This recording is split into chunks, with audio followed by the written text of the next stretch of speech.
గణేశాయ నమః. శ్రీ సాయినాథాయ నమః. 5వ అధ్యాయం శ్రద్ధగా వినండి. మొదలు పెడుతున్నాను.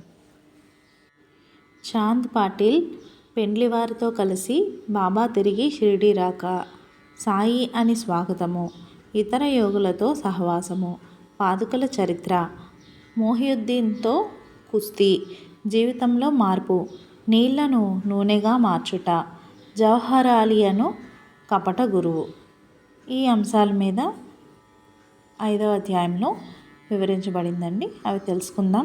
అందరూ శ్రద్ధగా వినండి. ఓం సాయిరామ్. పెండ్లి వారితో కలిసి తిరిగి షిరిడి వచ్చుట. ఔరంగాబాద్ జిల్లాలో ధూప్ అను గ్రామం కలదు. అచట ధనికుడగు మహమ్మదీయుడు ఒకడు ఉండెను.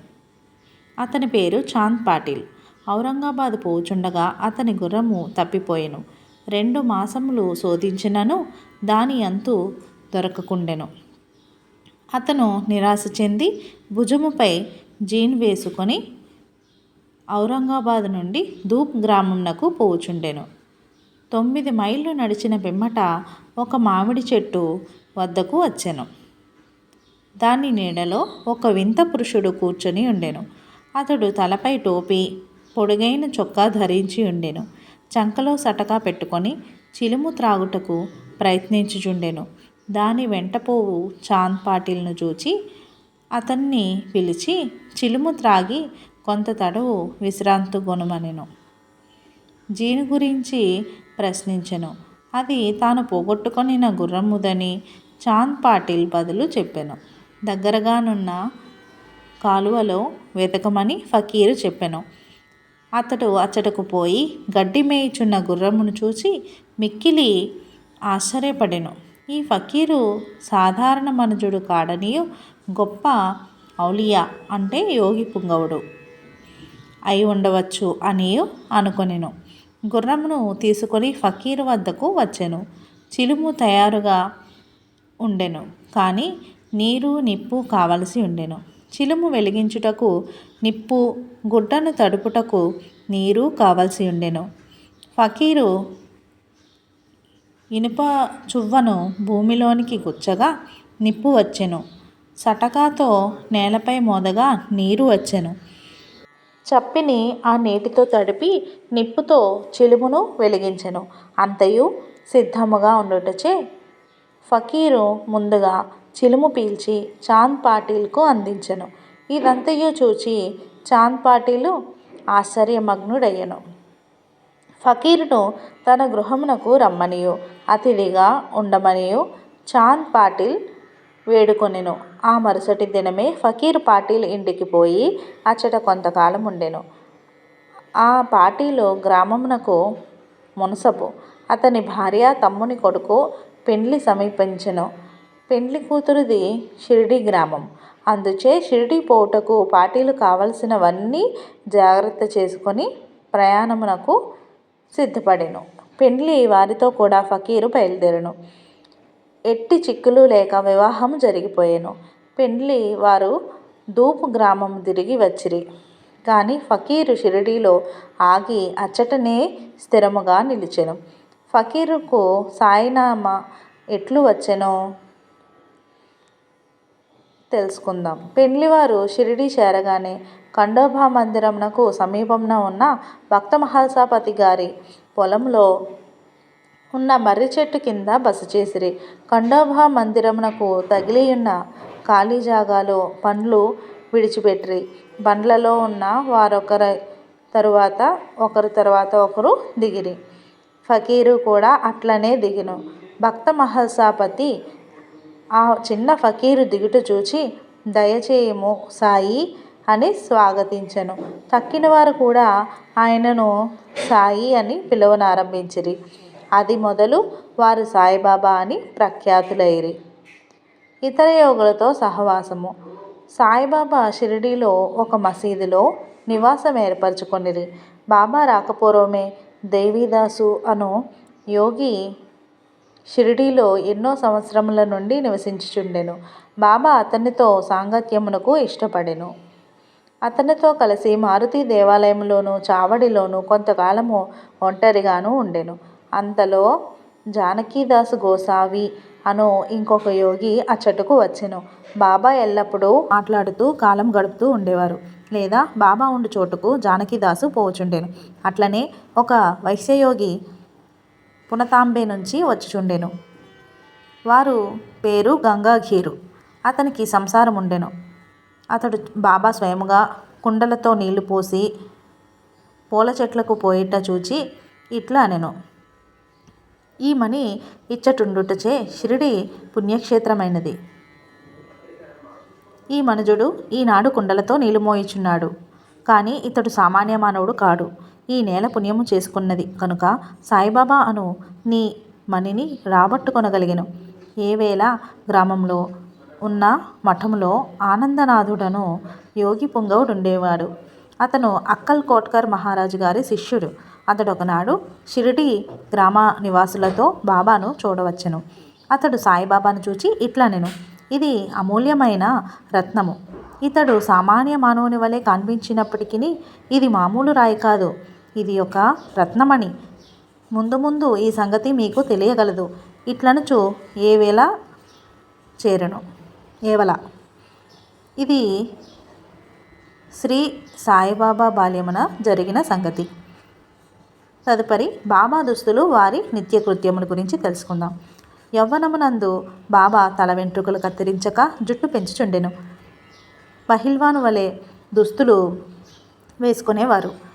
షిరిడీకి 3 మైళ్ళ దూరంలో ఉన్న రహత పోయినప్పుడు బంతి, గన్నేరు, నిత్యమల్లె మొక్కలు తీసుకుని వచ్చి నేలను చదును చేసి వానిని నాటి నీళ్లు పోయిచూ ఉండెను. బావి నుండి నీళ్లు చేరి కుండలు భుజంపై పెట్టుకొని మోయిచుండెను. సాయంకాలము కుండలు వేప చెట్టు మొదట బోర్లించుచుండేవారు. కాల్చని వౌటచే అవి వెంటనే విరిగి ముక్కలు ముక్కలు అగుచుండేవి. ఆ మరుసటి దినము తాత్య ఇంకొక 2 కుండలను ఇచ్చిచుండేవాడు. ఇట్లు 3 సంవత్సరములు గడిచెను. సాయిబాబా కృషి వలన అచ్చట ఒక పూల మొక్క లేచెను. ఆ స్థలంలోనే ఇప్పుడు బాబా సమాధి ఉన్నది. దానినే సమాధి మందిరం అందురు. దానిని దర్శించుట కొరకే అనేక మంది భక్తులు విశేషముగా పోవుచున్నారు. వేప చెట్టు కింద ఉన్న పాదుకల వృత్తాంతం తెలుసుకుందాం. అక్కల్ కోట్కర్ మహారాజు గారి భక్తుడు భాయి కృష్ణజీ అలీబాగ్కర్. ఇతడు అక్కల్ కోట్కర్ మహారాజు గారి ఫోటోను పూజించేవారు. అతడు ఒకప్పుడు షోలాపూర్ జిల్లాలోని అక్కల్కోట గ్రామంనకు పోయి మహారాజు గారి పాదుకలు దర్శించి పూజించవలెనని అనుకొనెను. అతడచ్చటికి పోకమునుపే స్వప్నంలో మహారాజు దర్శనమిచ్చి ఇట్లు చెప్పెను. ప్రస్తుతం షిరిడి నా నివాస స్థలము. అచ్చటికి పోయి నీ పూజ యొనరింపుము. అందుచే భాయి కృష్ణజీ తన నిర్ణయమును మార్చుకొని షిరిడి చేరి బాబాను పూజించి అచ్చటనే 6 మాసములు ఆనందముతో ఉండెను. దీని జ్ఞాపకార్థము పాదుకలు చేయించి శ్రావణ మాసంలో ఒక శుభదినమున వేప చెట్టు కింద ప్రతిష్ఠ చేయించెను. అది 1912వ సంవత్సరంలో జరిగెను. దాదా కేల్కర్ ఉపాసనీ బాబా అనువారు పూజను శాస్త్రోక్తముగా జరిపిరి. ఒక దీక్షిత బ్రాహ్మణుడు నిత్య పూజ చేయుటకు నియమించబడెను. దీనిని పర్యవేక్షించు అధికారము భక్త సగునకు అబ్బెను. ఈ కథ యొక్క పూర్తి వివరములు. రాణేవాసి బీవీ దేవ్ బాబాకు గొప్ప భక్తుడు. వీరు విరమించిన మామలతదారు. వేప చెట్టు కింద పాదుకల విషయము సంగతులన్నీయు భక్త సగున నుండి గోవింద కమాల్కర్ దీక్షిత్ నుండి సంపాదించి పాదుకల పూర్తి వృత్తాంతము శ్రీ సాయిలీలా 11వ సంపుటిలో ఈ రీతిగా ప్రచురించిరి. 1912వ సంవత్సరము బొంబాయి నుండి రామారావు కొఠారే అను డాక్టర్ ఒకడు షిరిడి వచ్చెను. వాని మిత్రుడొకడు వాని కాంపౌండరు భాయి కృష్ణజీ అలీబాగ్కర్ అనునతుడు వెంట వచ్చిరి. వారు భక్త సుగుణతోనూ జీకే దీక్షిత్తోనూ స్నేహం చేసిరి. అనేక విషయములు తమలో తాము చర్చించుకున్నప్పుడు బాబా ప్రప్రథమున షిరిడి ప్రవేశించి వేప చెట్టు కింద తపస్సు చేసిన దాని జ్ఞాపకార్థము బాబా యొక్క పాదుకలను వేప చెట్టు కింద ప్రతిష్ఠించవలెనని నిశ్చయించుకొనిరి. పాదుకలను రాతితో చెక్కించుటకు నిశ్చయించిరి. అప్పుడు భాయి కృష్ణజీ స్నేహితుడకు కాంపౌండర్ లేచి ఆ సంగతి డాక్టర్ రామారావు కొఠారేకు తెలిసినచో అప్పుడు భాయి కృష్ణజీ స్నేహితుడకు కాంపౌండర్ లేచి ఆ సంగతి డాక్టర్ రామారావు కొఠారేకు తెలిపినచో చక్కని పాదుకలు చెక్కించెదరని నుడివెను. అందరూ ఈ సలహాకు సమ్మతించిరి. డాక్టర్ గారికి ఈ విషయము తెలియపరిచిరి. వారు వెంటనే షిరిడీ వచ్చి పాదుకల నమూనా వ్రాయించిరి. ఖండోబా మందిరమందున్న ఉపాసని మహారాజు వద్దకు పోయి తాము వ్రాసిన పాదుకలను చూపిరి. వారు కొన్ని మార్పులను చేసి పద్మము, శంఖము, చక్రము మొదలగునవి చేర్చి బాబా యోగశక్తిని, వేపచెట్టు గొప్పతనమును తెలుపు ఈ క్రింది శ్లోకంను కూడా చెక్కమనిరి.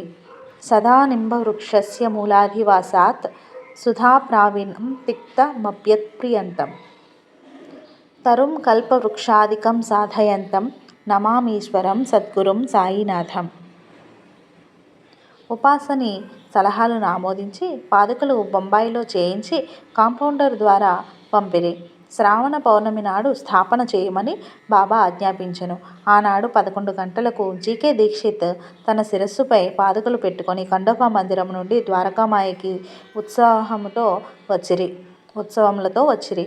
బాబా ఆ పాదుకలను తాకెను అని అవి భగవంతుని పాదుకలని నుడివెను. చెట్టు కింద ప్రతిష్ఠింపుడని ఆజ్ఞాపించెను. శ్రావణ పౌర్ణమి ముందు రోజు బొంబాయి పాస్తాసేట్ అను పార్సీ భక్తుడొకడు మనీ ఆర్డర్ ద్వారా 25 రూపాయలు పంపెను. బాబా ఈ పైకం పాదుకలను స్థాపించు ఖర్చు నిమిత్తము ఇచ్చెను. మొత్తము 100 రూపాయలు ఖర్చు పెట్టిరి.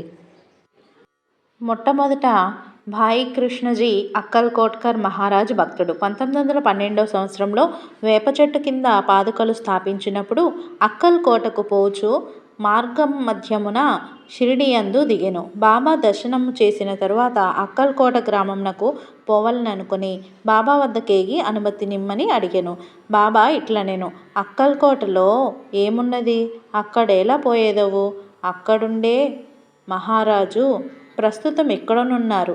వారు నేనే. ఇది విని భాయి కృష్ణజీ అక్కల్కోట వెళ్ళుట మానుకొనును. పాదుకల స్థాపన తరువాత అనేక పర్యాయములు షిరిడి యాత్ర చేసెను. హేమట్ పంతుకి ఈ సంగతులు తెలియవు. వారికి తెలిసినచో సచ్చరిత్రలో వ్రాయుట మానియుండరు. ముహియుద్దీన్ తంబోలితో కుస్తీ జీవితంలో మార్పు. షిరిడి గ్రామంలో కుస్తీలు పట్టుట వాడుక. అచ్చట ముహియుద్దీన్ తంబోలి అనువాడు తరచుగా కుస్తీలు పట్టుచుండెడివాడు. వానికి బాబాకు ఒక విషయంలో భేదాభిప్రాయం వచ్చి కుస్తీ పట్టిరి. అందులో బాబా ఓడిపోయెను. అప్పటి నుండి బాబాకు విరక్తి కలిగి తన దుస్తులను నివసించు రీతిని మార్చుకొనెను. లంగోటి బిగించుకొని పొడవు చొక్కాను తొడుక్కొని నెత్తిపైన గుడ్డ కట్టుకునేవారు. ఒక గోనె మొక్కపై కూర్చునేవారు. చింకిగుడ్డలతో సంతుష్టి చెందిడివాడు. రాజ్య భోగము కంటే దారిద్ర్యమే మేలని నుడివెడివారు. దరిద్రుని స్నేహితుడు భగవంతుడే. గంగాధీరుడు కూడా కుస్తీలు యందు ప్రేమ. ఒకనాడు కుస్తీ పట్టుచుండగా వైరాగ్యం కలిగెను. అదే కాలమందు శరీరమును మార్చి దేవుని సహవాసము చేయవలెనని ఆకాశవాణి పలికెను. అప్పటి నుండి గంగాధీరు సంసారమును విడిచెను. ఆత్మసాక్షాత్కారం కొరకు పాటుపడెను.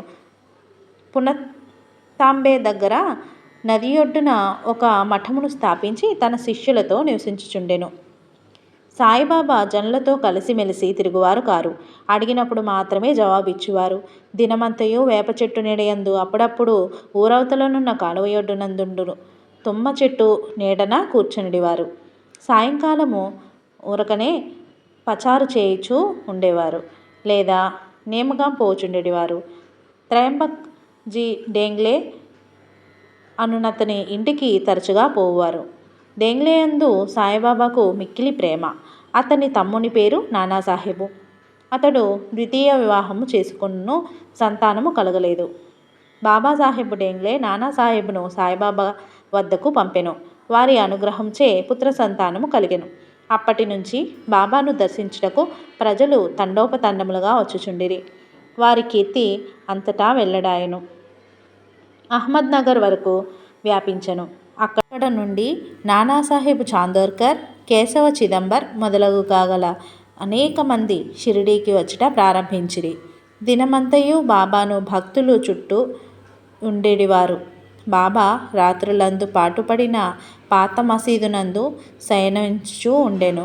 అప్పట్లో బాబా యొక్క సామాన్లు చాలా తక్కువ. అవి చిలుము, పొగాకు, తంబిరేలు గ్లాసు, పొడుగు చొక్కా, తలపై గుడ్డ, ఎల్లప్పుడూ దగ్గర నుంచుకొను సటకా మాత్రమే ఉండేవి. తలపై గుడ్డ జడవలే చుట్టి ఎడమ చేతివైపు నుంచి వెనుకకు వేలాడునట్లు వేసుకొనివారు.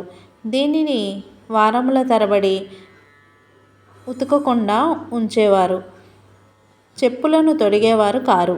దినమంతయు గోనెగుడ్డపైనే కూర్చునేవారు. కౌపీనము ధరించువారు.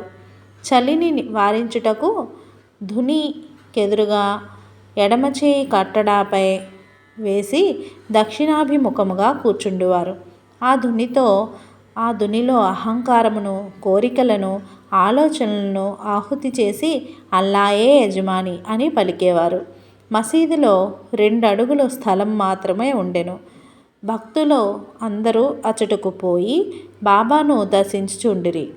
1912 తదుపరి దానిలో మార్పు కలిగెను. పాత మసీదు మరమ్మతు చేసి నేలపైని నగిషీరాళ్ళు తాపన చేసిరి. బాబా ఆ మసీదుకు రాకపూర్వము తకియాలో చాలా కాలం నివసించిరి. బాబా కాళ్ళకు చిన్న మువ్వలు కట్టుకుని సొగసుగా నాట్యం చేసేవారు. భక్తిపూర్వకముగా పాటలు పాడేవారు. నీళ్లను నూనెగా మార్చుట. సాయిబాబాకు దీపములన్నా చాలా ఇష్టము. ఊర్లోనున్న షావుకారులను నూనె అడిగి తెచ్చి మసీదునందు రాత్రి అంతయు దీపములు వెలిగించుచుండెను. కొన్నాళ్ళు ఇట్లు జరిగెను. నూనె ఇచ్చు కోమట్లు అందరూ కూడి బాబాకు నూనె ఇవ్వకూడదని నిశ్చయించుకొనిరి. బాబా వారి దుకాణములకు ఎప్పటివలే పోగా నూనె లేదు అనిరి. బాబా కలత చెందక వట్టి వత్తులు మాత్రమే ప్రమిదలలో పెట్టి ఉంచెను. కోమట్లు ఆతృతతో ఇదంతయు కూడా గమనించుచుండిరి. 2-3 నూనె చుక్కలున్న తంబిరేలు డొక్కులో నీళ్లు పోసి దానిని బాబా త్రాగెను. నీటిని ఈ విధముగా పావనము చేసిన పిమ్మట నీరంతయు డొక్కులో నుమ్మి ఆ నీటిని ప్రమిదలలో నింపెను. దూరముగా నిలిచి పరీక్షించుచున్న కోమట్లు విస్మయమందునట్లు ప్రమిదలన్నీయూ కూడా తెల్లవారు దాకా చక్కగా వెలుగుచుండెను. షావుకారులు ఇదంతయు చూచి పశ్చాత్తాపపడిరి.